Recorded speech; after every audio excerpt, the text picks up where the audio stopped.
Hello everybody, I hope that every one of you had a really inspiring and meaningful Pesach. We're very excited to get back to the Torah minutes, and firstly I would like to extend a very, very heartfelt mazel tov to my dear friend Moshe Frolich on the birth of a baby girl today, and I'm sure that we'll continue to see Shmenes Nachas from your entire family. So this week's Parshat is Parshat Kedoshim, the Parsha that teaches us how we can be holy, and it's a list of 70 mitzvos that teaches us how we can be godlike people that are godlike and therefore close to Hashem.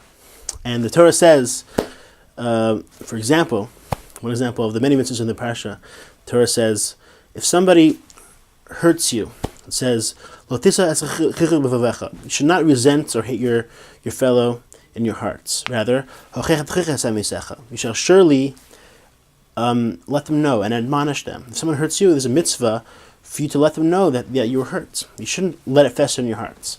But the Torah concludes, do not bear a sin because of him. So what does this mean? So I should just say this means that even when you admonish a person and you let the person know that what they did was hurtful and harmful, you have to make sure not to embarrass them. And this is the source of the mitzvah of the prohibition of not embarrassing somebody. The Gemara says that embarrassing somebody is as if you've killed them. It's seen as one of the worst errors you can do. The Gemara says that if a person embarrasses somebody in public, they lose their entire portion of the world to come. They lose their entire relationship with Hashem. This mitzvah shows us how critical it is for us to be sensitive to make sure that even when we do the right thing, we try to do the right thing, we try to bring somebody closer to the Torah and try to correct their path, we have to make sure not to embarrass them. I'd like to share with you a really profound story that expresses the sensitivity that we have to have towards not embarrassing somebody. There's once a great tzaddik named Rabbi Arye Levine. He was known as the tzaddik of Yerushalayim, and he was very active in supporting the soldiers of the Haganah and the Irgun under the British mandates. So this story takes place slightly before 1948, before the state of Israel was created. And there was a fellow named Rabbi Mordechai. He had a family, and he was struggling in his business.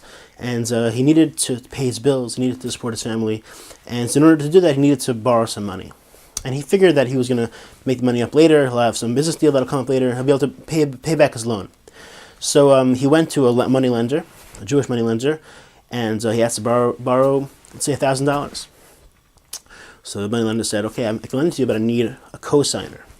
This person, Mordechai, figured that he'll have the money, she'll have the money, but by the time the loan is due, so he couldn't find a co-signer. He didn't have anyone that could guarantee the loan, but he figured he would for sure pay it. There wouldn't be a problem. But in order just for the legalistic, the formality to have a co-signer, which the lender required, he signs the name of Rabbi Arye Levine. He forged Rabbi Arye Levine's name. And he wrote that he forged Rabbi Arye Levine's signature, and he wrote that Rabbi Arye Levine would be his guarantor for the loan. So this person, Mordechai, borrows money, and eventually the time of the loan comes up, and his business deal went sour, and he didn't have a penny to pay back the lender. So the lender looks at the document, and it says the guarantor, the co-signer, was Rabbi Arye Levine. And he calls Rabbi Arye Levine to court to pay for the loan. Now, Rabbi Arye Levine was known as an extremely kind-hearted person, and he would literally give the shirt off his back.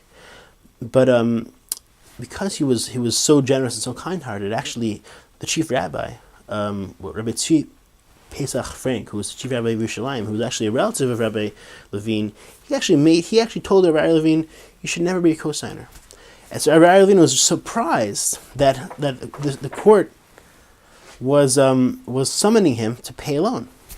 And he comes to court, and the judge says, Arye Levine, you are the guarantor of this loan, please pay it up.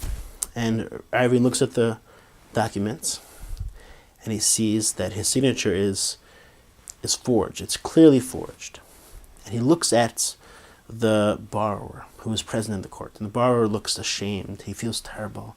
It's clear that he feels terrible about bringing Arye Levine into the situation. And Arye Levine made a decision.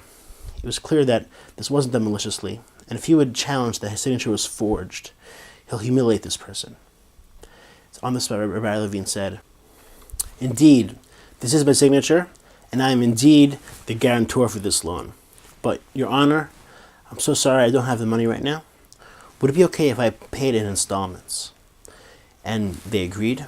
And remarkably, for more than 5 years, Rabbi Arye Levine would pay every single month, would pay a small amount. And Rabbi Arye Levine wasn't wealthy.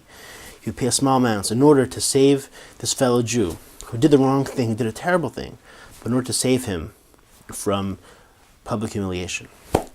So let's all learn from this lesson about how far we can go to avoid causing another person shame and embarrassment. Have a really wonderful Shabbos. Before I just want to invite every one of you to join us in our 8th anniversary banquet coming up. We'll be so honored to have every single one of you.